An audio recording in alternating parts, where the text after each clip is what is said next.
Kalau kita bahas soal Tiongkok, Korea Selatan, dan juga Jepang, mungkin yang sering kita bahas dan kita dengar di telinga kita itu ialah soal rivalitas, sejarah kelam, sengketa wilayah, dan tensi politik. Akan tapi ada yang lain loh.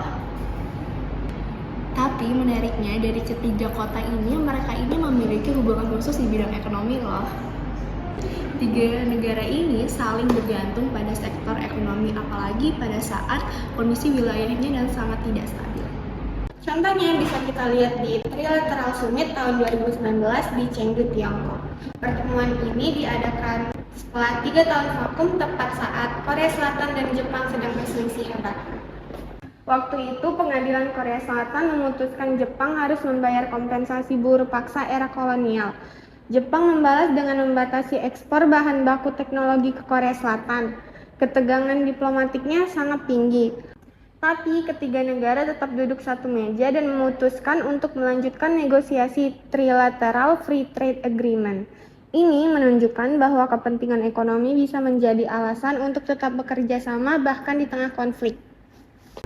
Kalau kita lihat secara kritis, kerjasama ini terjadi bukan karena kepercayaan, tetapi karena kalkulasi dari kepentingan ekonomi dan geopolitik. Tiongkok ingin memperkuat perannya sebagai rantai pasok dan menghadapi tekanan dari Amerika Serikat.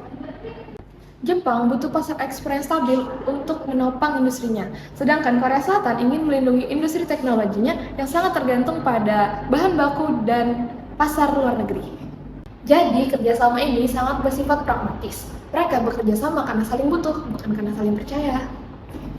Meskipun terlihat menjanjikan, akan tetapi kerjasama trilateral ini memiliki tantangan yang besar. Negosiasi Free Trade Agreement atau FTA sampai sekarang masih belum tuntas karena perbedaan sistem ekonomi, kebijakan domestik, hingga isu kepercayaan politik. Kalau salah satu negara mengedepankan nasionalisme atau konflik lama muncul lagi, kerjasama trilateral ini bisa dengan mudah terganggu. Kerjasama ekonomi trilateral ini membuktikan bahwa rivalitas dan kerjasama bisa berjalan secara bersamaan. Ekonomi jadi jembatan di tengah konflik yang tegang, tapi bukan tanpa risiko. Kerjasama ini bukan hubungan ideal, melainkan strategi saling membutuhkan. Nah, disinilah letak pentingnya dalam dinamika Asia Timur.